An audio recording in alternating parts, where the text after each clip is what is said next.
Dan saat ini kita akan bersekutu dengan firman Allah. Saudara, persekutuan dengan firman Allah ini penting sekali ya. Di mana yang namanya bersekutu itu menjadi satu. Hidup kita harus menjadi satu dengan firman Allah. Amin. Tidak terpisahkan. Saat ini saya akan membawakan firman Tuhan yang berjudul Prinsip Keuangan yang Diberkati. Sekali lagi, judulnya adalah Prinsip Keuangan yang Diberkati. Saudara yang kekasih, memiliki uang atau menjadi orang kaya yang punya uang banyak, itu tidak berdosa. Tetapi yang berdosa kalau kita menjadikan uang ini menjadi tuan kita. Uang adalah hamba daripada orang percaya. Amin. Haleluya. Dengan uang kita tidak bisa membeli surga. Dengan uang kita tidak bisa membeli kasih karunia. Dengan uang kita tidak bisa membeli keselamatan. Dengan uang kita tidak bisa membeli apa saja yang berada dari surga. Uang hanya berhenti sampai di dunia ini. Makanya uang adalah alat bayar selama kita berada di dunia ini. Tetapi sangat disayangkan, banyak orang mempergunakan uang dengan prinsip dunia. Saudara, dunia ini sudah jatuh. Dunia ini dikuasai oleh kerajaan dunia atau kerajaan kegelapan. Kalau kita mengikuti prinsip dunia ini, kita juga akan tersesat. Tetapi kita harus mengikuti prinsip kerajaan Allah, yaitu prinsip keuangan yang diberkati. Karena cuma ada dua, hidup di dalam berkat atau hidup di dalam kutuk. Kalau kita mengikuti prinsip dunia ini untuk mengelola keuangan atau prinsip keuangan, berarti kita mengikuti prinsip keuangan di dalam kutuk. Tetapi kalau kita mengikuti prinsip keuangan yang diberkati, berarti kita mengikuti prinsip keuangan kerajaan surga. Amin. Saudara, pilihan ada di tangan kita. Di dalam Lukas 16 ayat 13, firman Tuhan berkata demikian, Anda dengar baik-baik. Seorang hamba tidak dapat mengabdi kepada dua tuan. Karena jika demikian, ia akan membenci seorang dan mengasihi yang lain. Atau ia akan setia kepada yang seorang dan tidak mengindahkan yang lain. Kamu tidak dapat mengabdi kepada Allah dan kepada Mammon. Saudara, di Lukas 16 ayat 13 ini begitu jelas firman Allah datang kepada kita. Dan firman Allah berkata, kita tidak dapat mengabdi kepada Tuhan. Tuhan yang pertama adalah Tuhan, dan Tuhan yang kedua adalah Mammon. Tuhan tidak dapat disejajarkan dengan Mammon. Tidak. Tetapi, kenapa firman Tuhan ini ada? Seolah-olah sejajar. Saudara, ini bukan sejajar. Sekali lagi, Mammon tidak dapat disejajarkan dengan Tuhan. Tetapi kenapa firman Tuhan datang kepada kita dan berkata, Tuhan yang adalah Tuhan dan Tuhan yang adalah Mammon. Karena sesungguhnya, saudara yang kekasih, keadaan dunia ini dan banyak orang percaya terjebak di dalam mencintai uang atau Mammon. Saudara, ini akan kita pelajari pada hari ini. Ada dua pilihan yang harus kita pilih. Mengikuti prinsip keuangan sesuai dengan prinsip keuangan yang diberkati, yaitu prinsip kerajaan Allah. Atau kita mengikuti prinsip dunia ini, atau prinsip keuangan di dalam kutub. Pilihan ada di kita. Nah, nomor 1, saudara, adalah bagaimana kita hidup bukan di dalam prinsip kerajaan Allah atau prinsip keuangan yang diberkati. Nomor 1 adalah mencintai uang tanpa memberi.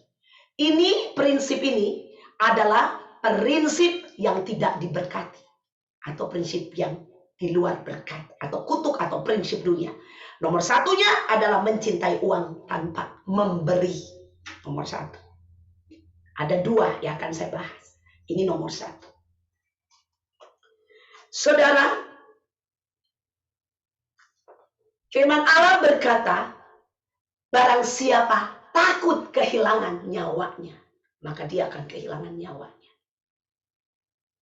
Kalau kita takut kehilangan, kita akan kehilangan.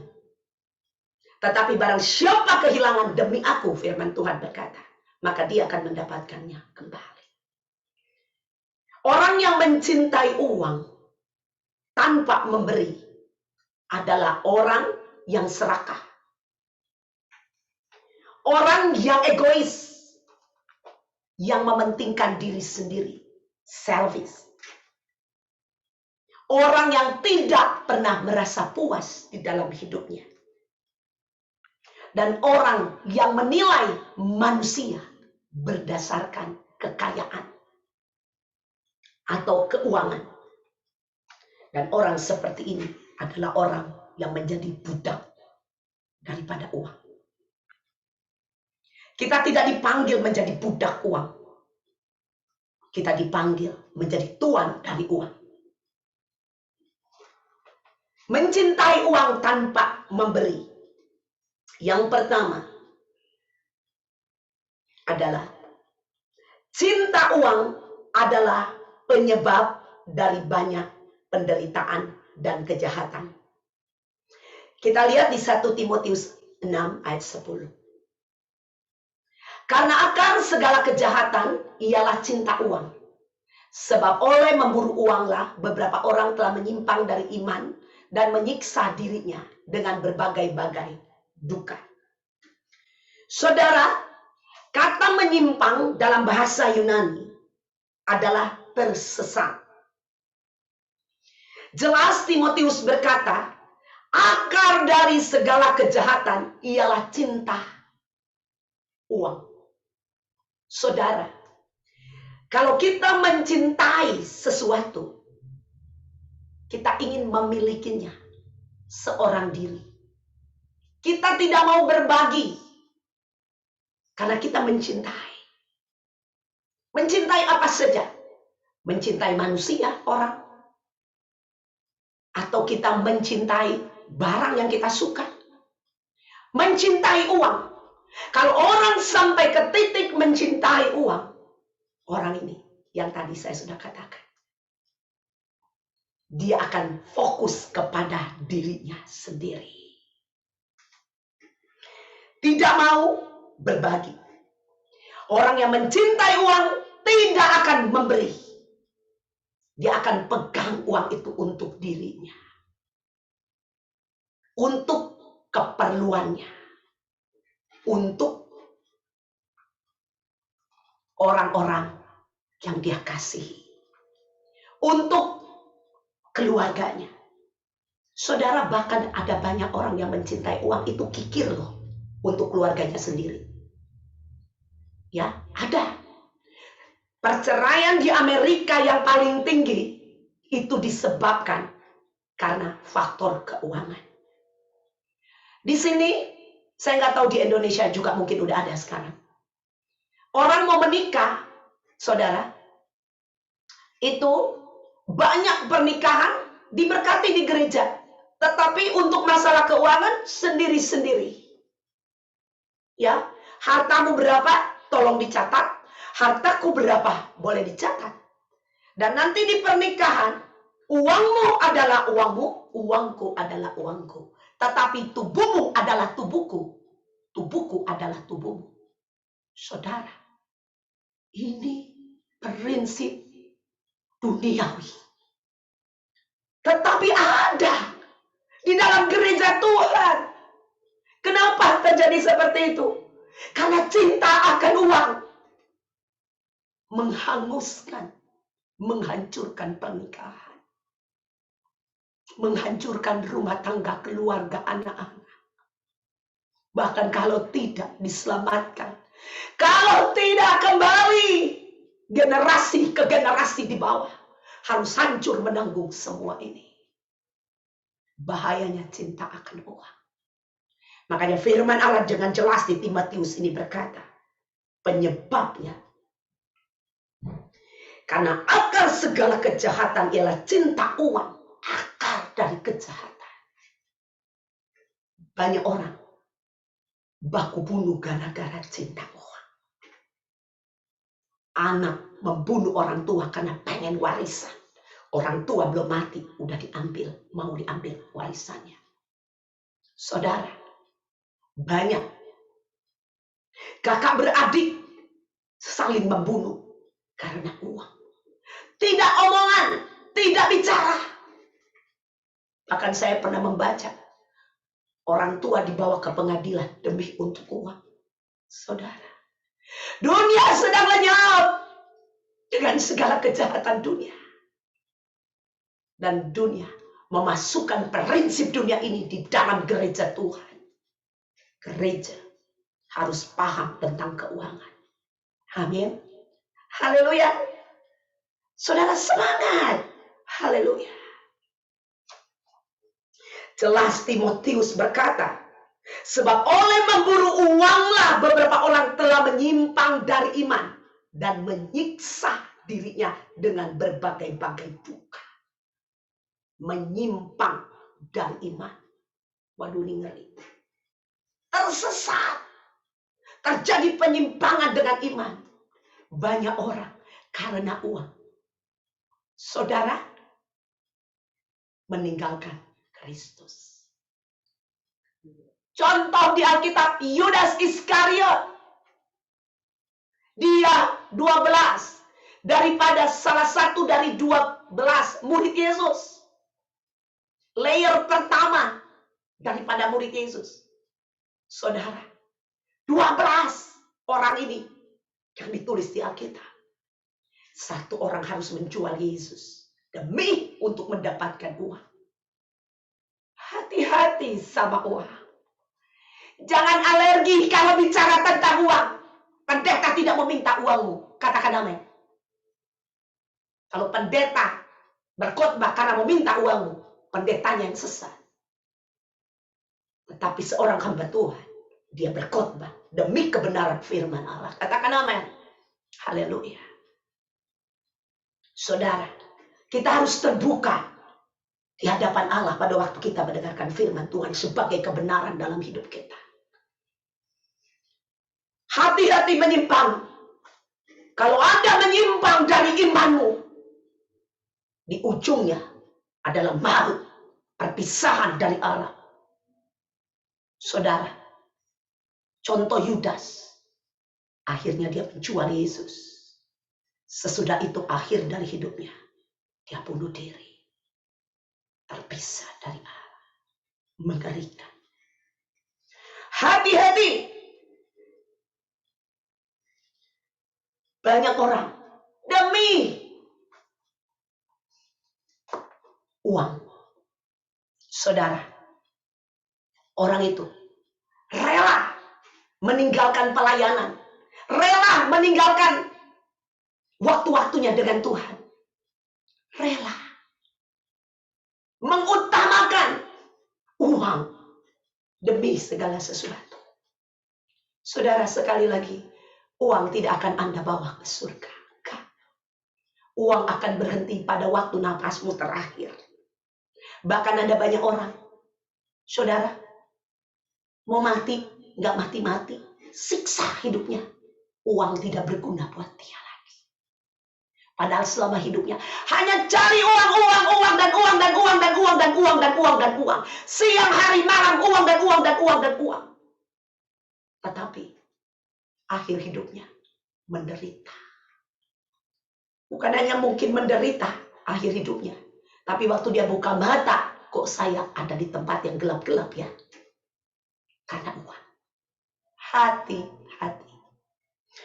Dan sistem keuangan dunia ini atau di bawah kutuk telah masuk ke dalam gereja Tuhan. Iblis mau masukkan itu. Dan iblis mau supaya orang Kristen boleh ke gereja, boleh berdoa. Tetapi prinsip ini dia masukkan, yaitu prinsip yang cinta akan uang masuk di dalam gereja. Gereja harus berhati-hati. Pendeta harus berhati-hati. Amin. Haleluya. Bukan hanya jemaat, pendeta juga. Kalau kita tidak berjaga-jaga minta pimpinan Roh Kudus setiap hari, menjaga hati kita dengan segala kewaspadaan, dengan bimbingan Roh Kudus, pendeta juga bisa cinta uang. Jadi fair kan saya berkhotbah? Saya nggak berkhotbah hanya untuk Anda, tapi saya berkhotbah untuk diri saya sendiri. Saya nggak khotbah buat pendeta-pendeta lain, saya sedang berkhotbah untuk pendeta yang ada di ICC. Katakan amin. Haleluya. Dan saya sedang berkhotbah untuk jemaat ini. Ada amin, saudara yang kekasih. Haleluya. Saudara yang kekasih, itu nomor 1. Sekarang nomor 2. Nomor 2 adalah penderitaan yang akan dialami oleh orang yang cinta akan uang. Kita akan lihat. Orang yang egois, salvis, yang uangnya hanya dipegang buat dirinya sendiri. Ya, tidak pernah berbagi. Hati-hati. Karena pada waktu Anda memegangnya, saudara, Anda sudah belajar untuk salvis, egois. Tuhan tidak pernah mengajarkan Anda untuk salvis, untuk egois, mementingkan dirimu sendiri. Karena Tuhan, dia hanya punya satu-satunya anaknya yang tunggal, dia berikan kepada kita. Katakan amin. Yesus dia menahan dirinya untuk tetap tinggal di tahtanya di surga. Tapi dia memberi dirinya untuk kita sehingga kita dapat diselamatkan. Katakan amin. Prinsip kerajaan Allah adalah memberi, bukan menahan. Amin. Makanya ada firman Allah berkata, terlebih berkat memberi daripada menerima. Tapi manusia lebih suka menerima daripada memberi. Itu bukan prinsip kerajaan Allah. Nomor 2, penderitaan yang akan dialami oleh orang-orang yang cinta uang. Kita buka di Pengkhotbah 5 ayat 10 sampai 16. Ya, ini orang-orang yang cinta akan uang nih. Orang-orang yang egois, yang selfish ini akan diterima. Yang mementingkan uang. Mengutamakan uang dari segala-galanya. Siapa mencintai uang tidak akan puas dengan uang. Ini firman Allah. Dan siapa mencintai kekayaan tidak akan puas dengan penghasilannya. Ini pun sia-sia. Jadi percuma punya uang banyak. Kekayaan. Anda tidak akan pernah puas. Terus cari. Semua tidak berguna. Dengan bertambahnya harta, bertambah pula orang-orang yang menghabiskannya. Dan apakah keuntungan pemiliknya selain daripada melihatnya? Saudara, bertambah banyak uang, bertambah banyak yang dipakai. Dan bertambah banyak waktumu habis sama uang.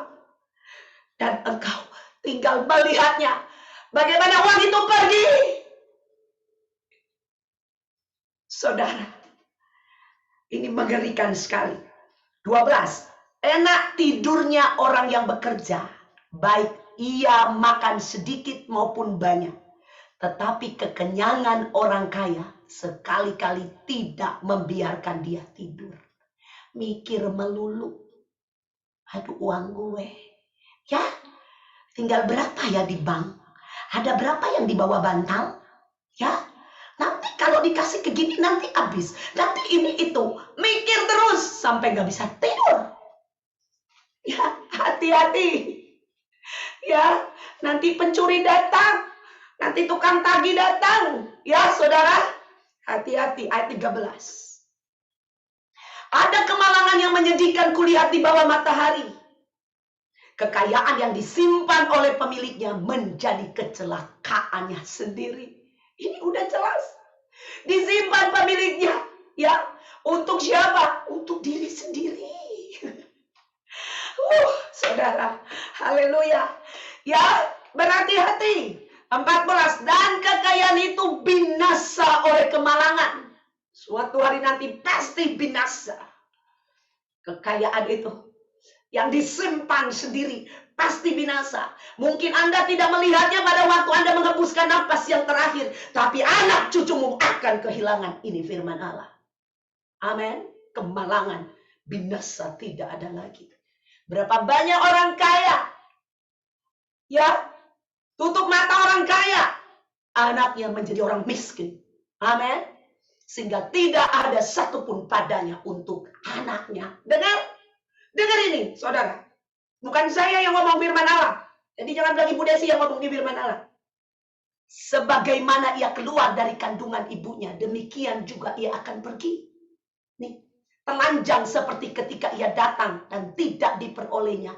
Dari jerih payahnya suatu pun dapat dibawa dalam tangannya.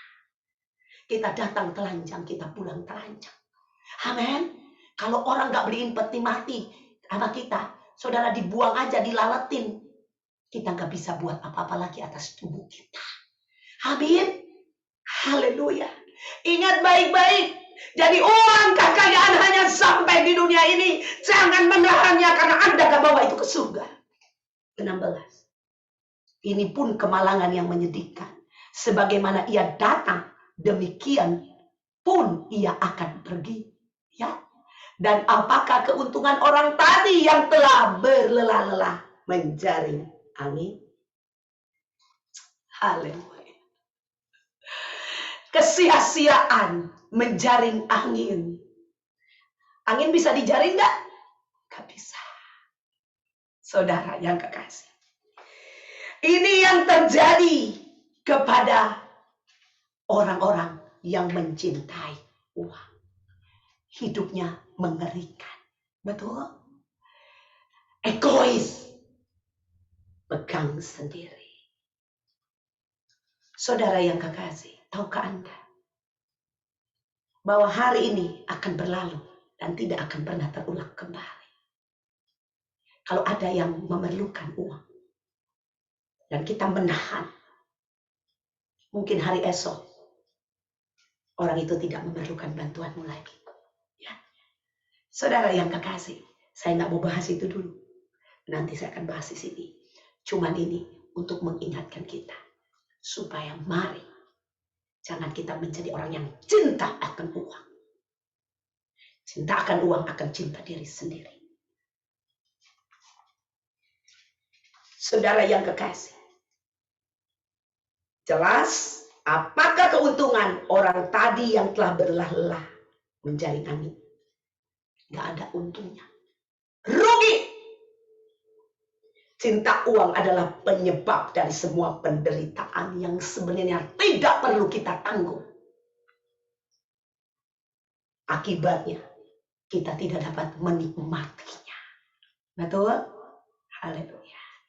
Nomor 2. Tadi nomor 1 adalah mencintai uang tanpa memberi. Nomor 2 adalah mencintai Tuhan dan memberi. Kita buka nomor 1 dari mencintai Tuhan dan memberi adalah mengasihi Tuhan dengan dasar pemberian karena mengasihi Tuhan. Ya. Nomor 1 adalah mengasihi Tuhan dengan dasar pemberiannya karena mengasihi Tuhan. Kita buka di Yohanes 14 ayat 15. Jikalau kamu mengasihi aku, kamu akan menuruti segala perintahku. Saudara, memberi itu adalah perintah Allah. Amin. Haleluya. Ya, menahan itu bukan perintah Allah. Tidak memberi bukan perintah Allah. Memberi adalah perintah Allah. Memberi adalah karakter Allah. Memberi, saudara, adalah tujuan dari kehidupan orang percaya. Kita disuruh apa? Menjadi berkat, menjadi saksi, memberikan kehidupan. Amin. Kehidupan yang menjadi berkat, kehidupan yang menjadi saksi. Kita memberikan kepada dunia, kita memberikan kepada orang-orang lain yang memerlukan. Kita memberikan kasih Kristus, anugerahnya lewat hidup kita. Amin. Jadi memberi mutlak adalah perintah Allah. Mengasihi Tuhan, dikatakan, jikalau kamu mengasihi aku, kamu akan menuruti segala perintahku. Jadi, kalau kita mengasihi Tuhan, barulah kita bisa memberi. Karena perintah Tuhan supaya kita memberi. Kalau kita tidak mengasihi Tuhan, gak mungkin kita bisa memberi. Atau gak mungkin kita bisa mengikuti perintahnya. Saudara yang kekasih, seseorang yang mencintai, dia akan berbuat apa yang menjadi kesenangan orang yang dicintainya.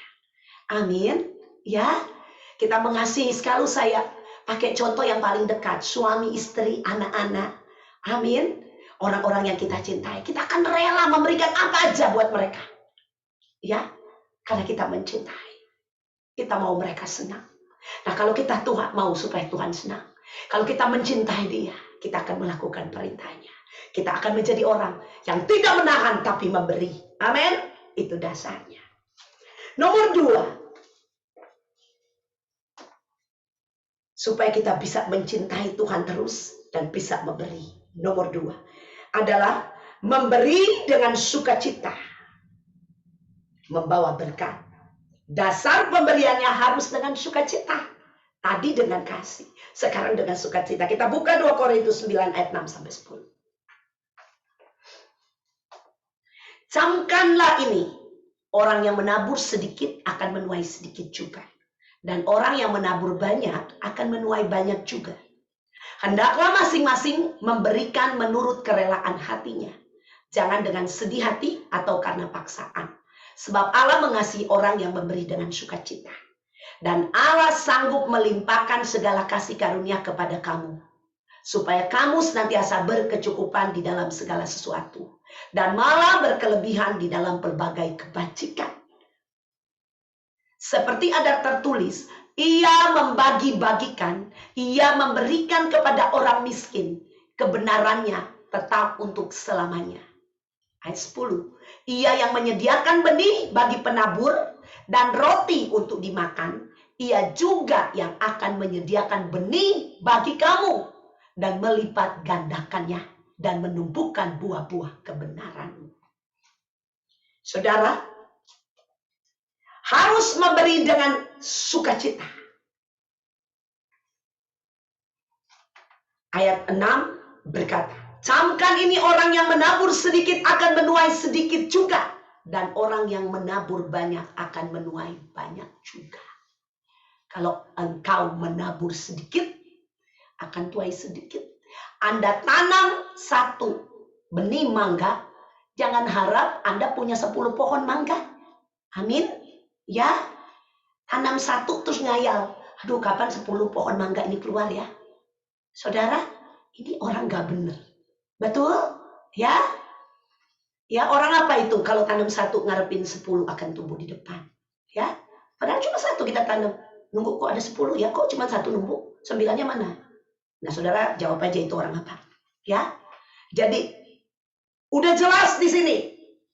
Saudara, berbicara menabur sedikit dan menuai sedikit, menabur banyak, menuai banyak. Bukan berapa jumlah uang yang engkau punya. Oh, saya ini punyanya $100. Yang satu punya $1000.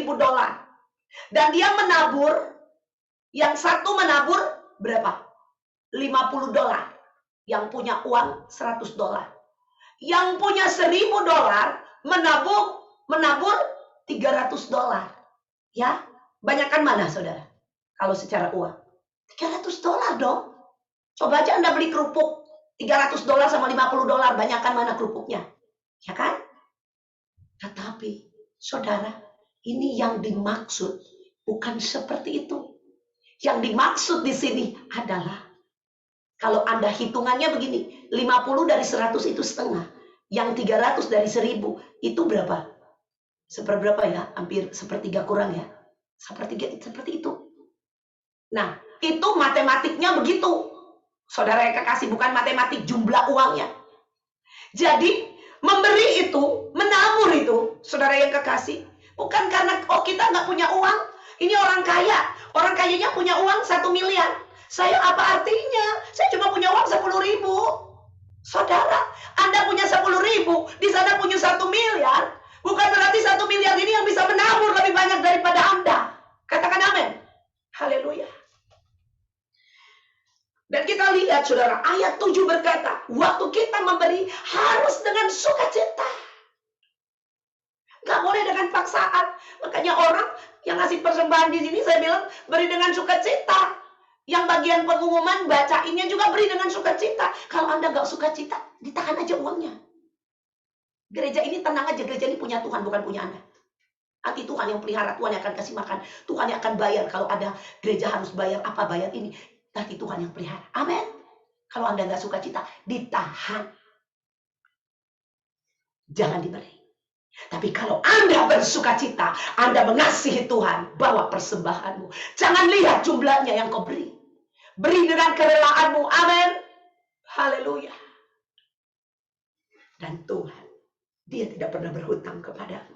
Nanti kita akan lihat itu. Ada amin. Haleluya. Ayat 8, dan Allah sanggup melimpahkan segala kasih karunia kepada kamu, supaya kamu senantiasa berkecukupan. Tahu berkecukupan? Lebih daripada yang Anda perlukan. Katakan amin.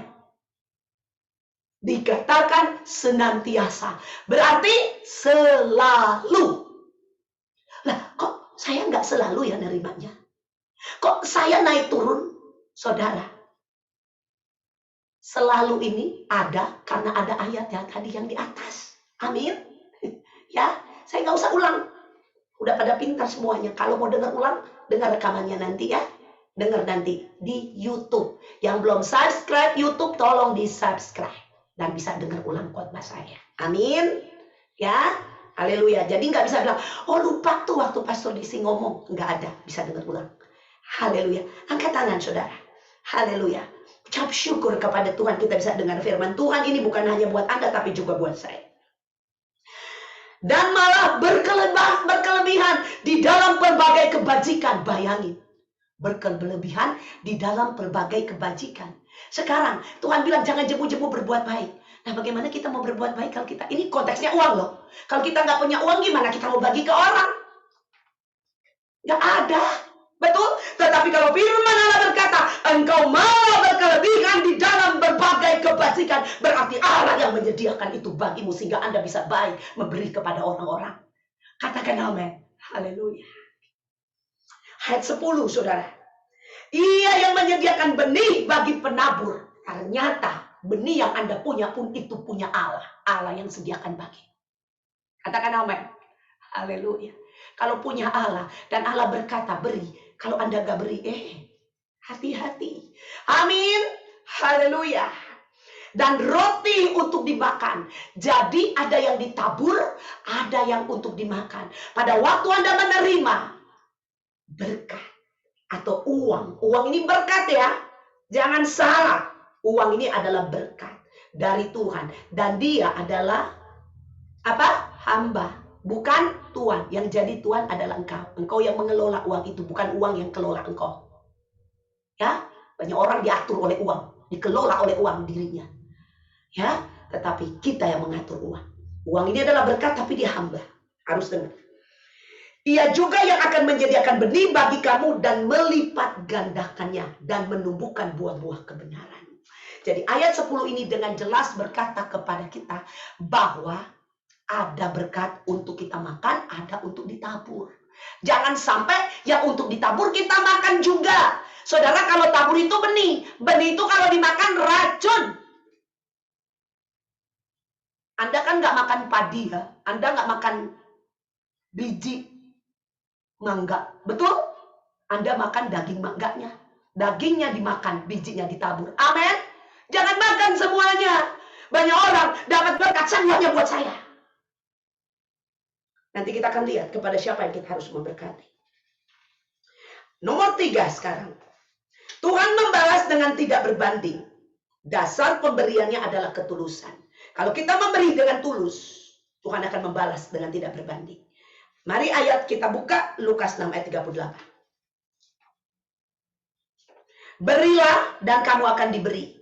Satu takaran yang baik, yang dipadatkan, yang digoncangkan, dan yang tumpah keluar akan dicurahkan ke dalam ribaanmu. Sebab ukuran yang kamu pakai untuk mengukur akan diukurkan kepadamu. Amin. Saudara, apa yang engkau ukur itu akan diukur kepadamu. Ya, jangan engkau ukur 1 meter, engkau minta ganti 2 meter. Ya, engkau ukur 10 meter, mintanya 1000 meter. Ya, nggak bakalan itu. Karena di firman Allah berkata, apa yang engkau ukur, apa yang kau pakai untuk mengukur akan diukurkan kepadamu. Nah, di atas dikatakan, berilah maka kamu akan diberi. Waduh, Tuhan nggak ngutang. Amin. Walaupun benih yang diberi itu adalah dari Tuhan juga. Roti dari Tuhan juga. Tetapi dia tetap mau memberkati kehidupan Anda. Katakan amin. Haleluya. Ya, yang diberi apa? Satu takaran yang baik. Kalau Tuhan yang nakar, itu pasti baik. Takaranmu pakai literan biasa. Kalau Tuhan pakai literan yang tidak ada ukurannya. Katakan amin. Berlimpah. Haleluya. Yang dipadatkan. Tahu kalau 1 liter itu udah dipadatkan. Ya, makanya kalau orang beli beras kan 1 liter dituang gitu terus diseret. Saya ingat banget di Indonesia kalau beli ya dipakein. Biar benar-benar 1 liter. Tidak ya lebih. Ya. Tapi kalau ini dipadatkan, berarti literannya benar-benar padat, nggak bohong-bohong. Kalau di Indonesia mungkin masih ada juga yang literannya dinaikin di dalam, jadi kelihatannya ya, itu masih bohong-bohong. Kalau ini nggak bohong-bohong kalau firman Allah. Dan sudah padat, digoncangkan katanya, amin. Ya udah padat, digoncangkan, ya berasnya pasti akan tambah turun ke bawah. Ya, bayangkan digoncangkan dan tumpah keluar. Artinya udah goncang, tidak ada tempat lagi di letaran itu. Dan tumpah keluar. Artinya melimpah akan dicurahkan ke dalam ribaanmu. Katakan amin. Haleluya. Ini Tuhan. Amin. Ini prinsip kerajaan Allah. Ini prinsip keuangan yang diberkati. Amin. Haleluya. Haleluya. Nah sekarang kepada siapa kita akan memberi? Kepada siapa? Berkat uang harus dikelola dengan benar. Jangan Anda taruh uang itu di tempat perjudian. Ya, ya. Ada banyak orang punya uang ditaruh tempat perjudian, ditaruh kepada cem-ceman, ditaruh kepada yang lain. Saudara, ini gak benar. Suami naruh uang, nabur dia memberi, dan selebihnya buat dia dan keluarga, bukan kasih kepada yang lain. Amin. Dan beri harus benar kepada siapa? Kita lihat. Yang pertama Maliaki 3 dan Markus 12. Maliaki 3 adalah memberikan persembahan perpuluhan ke rumah Tuhan. Persembahan syukur, persembahan perpuluhan. Setiap hari Minggu kita ada persembahan syukur, kita ada persembahan perpuluhan. Ingat, bukan, oh dia ngasih 1000, saya ngasih 1. Tidak begitu. Apa yang ada padamu. Amin. Kecuali Anda tidak ada. Oh, nggak ada sama sekali. Saudara, nggak apa-apa. Nggak ada pun, Anda harus percaya Tuhan yang memberi benih itu. Katakan amin. Haleluya. Minta kepada Tuhan untuk punya benih. Jadi nggak ada lagi untuk kemudian hari, oh saya nggak ada benih-benih. Bahaya itu, saudara. Seperti kalau nggak ada benih, Anda nggak bisa tanam dan bertumbuh dan berbuah buat Anda. Ya, jadi Anda harus berdoa supaya benih itu ada. Kalau belum ada. Haleluya. Tuhan memerintahkan supaya di Maliaki 3 membawa persembahan syukur, persembahan perpuluhan.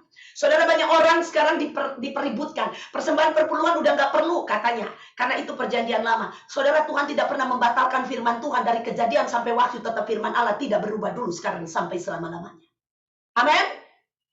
Dan saya nggak bahas tentang perpuluhan khusus pada hari ini. Tetapi saya mau katakan, Tuhan bilang nggak boleh kurangi 1 iota pun, koma pun nggak boleh dalam Alkitab. Nambah nggak boleh, kurang nggak boleh. Berani-berani bilang nggak ada lagi. Saudara yang kekasih, ya ini cuman garis besarnya. Saya nggak mau pergi lebih detail karena saya lagi nggak membahas tentang perpuluhan itself. Ya, dengar baik-baik. Ya, jadi saudara yang kekasih, Tuhan tidak pernah membatalkan perjanjian lama, hukum Taurat tidak. Saudara, tetapi ada firman Allah berkata nih ya. Semoga masih ada di sini. Sebentar ya, ayatnya. Anda boleh catat aja ya. Sebentar. Kasih saya 1 menit. Oke, dibilang begini. Ayatnya. Lebih mudah langit dan bumi lenyap daripada 1 titik dari hukum Taurat batal.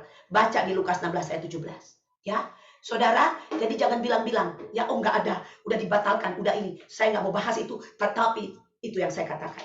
Di Markus 12 malah Anda melihat seorang janda miskin. Dia memberikan seluruh yang ada padanya. Amin. Saudara, Tuhan kasih tahu di sana. Waktu Tuhan berada di dekat pundi-pundi, dekat mezbah pemberian persembahan, Tuhan bilang mana yang lebih banyak memberi. Orang-orang kaya itu memberi tentang dengan jumlah amount yang besar, tapi orang miskin ini jauh mungkin lebih kecil daripada jumlah, tapi dia memberikan dengan semua apa yang ada pada dia. Kok bisa sih orang ini bisa beri semuanya? Saudara, perpuluhan aja dibantah cuma 1/10. Nah ini perjanjian baru diberikan semuanya, Anda mau bilang apa? Jadi kalau Tuhan perintahkan beri, saudara, jangan pikir pakai pikiranmu, ya. Kalau Anda bilang, oh perjanjian baru aja dipakai, nah berikan seluruhnya nih, seperti janda, mau? Langsung bingung semuanya, ya kan? Nah, saudara yang kekasih, bukan masalah perpuluhan atau beri semuanya. Waktu firman Allah datang kepada kita, kita harus turut. Katakan amin. Apa yang Tuhan katakan kepada kita, jangan pakai pikiran kita sendiri. Yang nomor 2, kepada siapa yang harus kita beri? Saudara, di Lukas 10 ada seorang Samaria. Pada waktu dia sedang berjalan, dia bertemu dengan seorang yang habis dirampok dan dipukuli. Sebelum orang Samaria ini lewat, ada orang Lewi. Orang Lewi itu adalah pelayan di rumah Tuhan. Seperti Anda yang pelayan di rumah Tuhan. Ya, dan ada imam juga yang lewat. Imam tuh kayak kami, pendeta. Imam lewat, orang Lewi lewat. Ada orang Yahudi padahal. Orang dari Yerusalem yang habis dirampok dan dipukuli. Tetapi orang sebangsanya didiemin lewat aja, pura-pura nggak tahu. Kan banyak di kita pura-pura nggak tahu kalau orang kesusahan. Benar? Pura-pura nggak mau tahu dan nggak mau tahu gitu loh. Kalau orang lagi ngomong, itu kesusahan, kita change topik, bicara yang lain biar kita nggak dengar. Saudara, hati-hati. Nah ini imam dan orang Lewi lewat. Tetapi orang Samaria ini yang notabene tidak bergaul dengan orang Yahudi, tetapi dia punya hati. Dia bawa orang ini yang kena luka, dibalut sama dia, diminyaki sama dia, dan dia bawa ke tempat penginapan. Dia bilang, tolong rawat orang ini, saya kasih 2 dinar. Dan nanti kalau masih kurang sepulangnya aku akan membayarnya kembali. Saudara yang kekasih, kita harus memberi kepada orang yang memerlukannya. Katakan amin. Haleluya. Anda harus buka mata, siapa yang perlu, ya beri. Saudara, jangan Anda nggak mau tahu. Haleluya. Yang berikutnya, Matius 19. Seorang anak muda yang diperintahkan Yesus untuk apa? Dia bilang, bagaimana caranya aku harus mengikuti Tuhan? Semua ini aku sudah lakukan. Tuhan bilang, sekarang dia udah lakukan semua perintah Tuhan, termasuk bayar perpuluhan. Terus Tuhan bilang apa sama dia? Oke, sekarang jual seluruh hartamu dan bagikan kepada orang miskin. Ikutlah aku. Sedihlah hati orang itu. Ini perintah Tuhan loh. Kalau nggak dituruti, amin. Dia nggak punya kemampuan. Tapi bagi Allah itu mungkin. Saudara, kenapa? Tuhan tidak membatalkan hukum Taurat, tapi Tuhan menggenapi. Artinya begini, manusia tidak bisa memenuhi hukum Taurat di perjanjian lama. Satu pun nggak mampu. Karena pakai kekuatan sendiri. Dengan hadirnya Yesus di dalam hidup kita, kekuatan Allah, ingat khotbah minggu lalu, anugerah penempatan kuasa Allah, kemampuan Allah di dalam diri kita. Sanggup kita melakukan apa saja buat Tuhan. Makanya 12 rasul sanggup mati untuk kerajaan Allah. Kecuali Yohanes, dia dibuang di Pulau Patmos setelah dia disiksa. Amin. Mereka sanggup memberi, Paulus sanggup memberi. Jangan gangguan, diri pun sanggup mati buat kerajaan Allah. Amin. Karena Kristus tinggal di dalam dia, ada kekuatan Allah. Jadi firman Tuhan ini, Anda sanggup bukan karena kekuatan Anda, tapi karena ada Kristus, kekuatannya ada di dalam diri Anda melalui Roh Kudus. Amin. Nah ini yang terjadi. Orang kaya ini gak sanggup. Tuhan berkata, bagi manusia itu gak mungkin, tapi bagi Allah mungkin. Amin. Saudara yang kekasih, yang kita harus beri kepada orang miskin. Makanya gereja ini kita membantu orang miskin. Amin. Kita membagi orang miskin. Ya setiap bulan. Ya, kita supply penginjilan. Kita supply orang miskin. Jadi kalau Anda memberi, saudara, tenang aja. Ya. Kita akan pakai itu untuk kerajaan Allah. Katakan amin. Haleluya. Yang berikutnya, saudara yang kekasih, Markus 9. Aku berkata kepadamu, sungguhnya barang siapa memberi kamu minum secangkir air, oleh karena kamu adalah pengikut Kristus, ia tidak akan kehilangan upahnya. Saudara, perhatikan saudara sesama, seimanmu. Kalau mereka ada memerlukan sesuatu, saudara, mari kita beri secangkir air. Artinya apa yang ada sama kita, nggak usah dipinjam-pinjam dan dipaksakan. Amin. Ya, perhatikan saudara seiman. Ya, haleluya. Dan yang berikutnya Ulangan 10 dan 24. Tuhan memerintahkan untuk membantu anak yatim dan para janda. Dan Tuhan akan memberkati, dikatakan firman Allah. Ya, di Ulangan 10 dan Ulangan 24. Saudara, janda itu dia kehilangan suaminya yang benar-benar memerlukan, bukan janda kaya ya, bukan ya, tapi janda yang tidak punya apa-apa ya, dan anak yatim. Mari kita perhatikan di firman Allah. Yang terakhir, saudara, ya, 1 Raja-Raja pasal 17. Bersiaplah, pergilah ke Sarfat yang termasuk wilayah Sidon, dan diamlah di sana. Ketahuilah aku telah memerintahkan seorang janda untuk memberi engkau makan. Saudara, ya, bagaimana hamba Tuhan ini, Tuhan mengirim seorang janda untuk memberi dia makan. Saudara yang kekasih, perhatikan hamba Tuhan. Amin. Bukan karena saya hamba Tuhan, saya minta Anda perhatiin sama saya. Ya, senang juga sih kalau diperhatiin ya. Tetapi Anda nggak memperhatikan juga nggak apa-apa. Jangan dipaksa. Kalau nggak suka cita nggak boleh. Ya, seperti itu. Saudara, para hamba Tuhan dikatakan oleh firman Allah berjaga-jaga atas nyawamu. Haleluya. Untuk itu, saudara yang kekasih, saya kebetulan aja saya hamba Tuhan, tapi saya nggak berkhotbah untuk diri saya sendiri. Tapi kepada hamba-hamba Tuhan yang lain yang telah berjerih payah, yang telah memberikan hidupnya bagi Anda, perhatikan itu dia. Amin. Haleluya. Dan Tuhan memberkati janda di Sarfat ini. Amin. Janda di Sarfat dalam kekurangan, dia kasih makan nabi, dan akhirnya Tuhan memberkati, melimpahkan segala sesuatu bagi hidupnya. Jangan main-main. Hamba Tuhan adalah utusan Allah. Tapi hamba Tuhan gak boleh mempergunakan ayat ini. Dan akhirnya, saya diperhatiin ini, dan minta sana, minta sini. Gak ada. Hamba Tuhan gak minta-minta. Gak telepon minta sumbangan. Gak ada. Di sini maksudnya. Saya gak mau ngomongin yang lain. Di sini tidak ada telepon minta sumbangan kepada Anda ya. Untuk siapa? Untuk Ibu Desi dan Pastor Doni. Gak ada. Tuhan bilang, mintalah kepada Tuhan. Kalau Tuhan menggerakkan Anda untuk memperhatikan, silakan. Tapi saya tidak bergantung kepada Anda. Terkutuklah orang yang mengandalkan manusia. Katakan amin. Diberkatilah orang yang mengandalkan Tuhan. Haleluya. Yang terakhir, kita buka diri. Ini selesai. Ini sebagai penutup, kita lihat Pengkhotbah 5 ayat 19 sampai 20.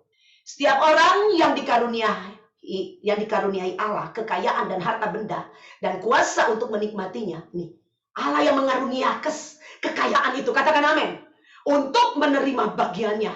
Ada amin? Dan untuk bersukacita dalam jeripayanya juga, itu pun karunia Allah. Amin. Jadi kalau Anda bekerja dan Tuhan memberkati, bahkan bukan hanya Anda bekerja dan berhasil, tapi ada keberuntungan, kata firman Allah, yang akan menjadi milik Anda.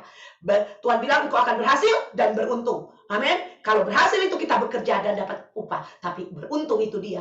Sometimes kita nggak bekerja, tiba-tiba Tuhan memberkati kehidupan kita dari mana aja. Amin. Haleluya. Itu pun karunia Allah. Jadi kalau Anda sehat bisa bekerja, itu karunia Allah. Amin. Kalau Anda sakit tidak bisa bekerja. Kalau Anda diberkati, itu karena Tuhan. Jangan lupakan itu. Dan Tuhan bukan hanya saja memberikan kepada Anda, tapi Dia juga memberikan Anda kuasa untuk menikmatinya. Katakan amin. Banyak orang kaya, punya rumah gedung, punya kolam berenang, nangis-nangis di kamar, suamiku kemana. Akhirnya yang menikmati itu di belakang kolam berenang, siapa namanya? Si Udin dan si Tuti. Din, kamu ngapain sih, Din? Dorong-dorong saya di kolam, ya? Seperti itu. Saudara, orang kaya ini nangis-nangis di kamar, nunggu suaminya nggak pulang-pulang. Haleluya. Tapi kita diberi karunia oleh Allah untuk menikmati kekayaan dan menikmati semua yang Allah berikan kepada kita. Katakan amin. Haleluya. 20, tidak sering ia mengingat umurnya karena Allah memberikan dia sibuk dengan kesenangan hatinya. Jadi, dengan kata lain, orang-orang ini, saudara, tidak pikir, aduh, gue udah umur berapa, dikit lagi mau mati. Tidak. Dia menikmati semua anugerah dan karunia Allah selama dia hidup. Dan kalaupun dia mati, dia nggak pikirkan kapan dia mau mati. Kalau dia waktu dia tutup mata, dia buka mata, tinggal berpindah tempat. Waduh, ini lebih indah lagi di surga. Amin. Haleluya. Saudara, kekayaan adalah karunia Tuhan. Orang yang mengasihi Tuhan tidak akan memfokuskan dirinya kepada kekayaan. Dia memiliki hati karena hatinya berada kepada Tuhan. Karena kekayaan di dunia ini hanya sementara, tapi Tuhanlah yang memberikan kekayaan itu, dan Tuhanlah yang memkaruniakan untuk kita dapat menikmatinya. Allah tidak akan memberkati kita bila kita tidak taat mempraktekkan hukum tabur dan tuai. Tabur dengan kasih, dengan rela, dengan sukacita. Katakan amin. Haleluya. Cinta uang adalah penyebab dari semua penderitaan yang tidak perlu harusnya Anda tanggung. Akibatnya Anda tidak akan menikmati karunia kekayaan yang Allah berikan, dan Anda akhirnya akan hidup frustasi dan tidak akan memiliki apa-apa. Walaupun Anda ada di dunia ini. Tetapi orang yang cintakan Tuhan akan menikmati karunia kekayaan. Dan akan menikmati kekayaan yang Tuhan berikan bagi kita. Haleluya. Nama Tuhan dipermuliakan. Boleh beri kemuliaan bagi Tuhan. Amin.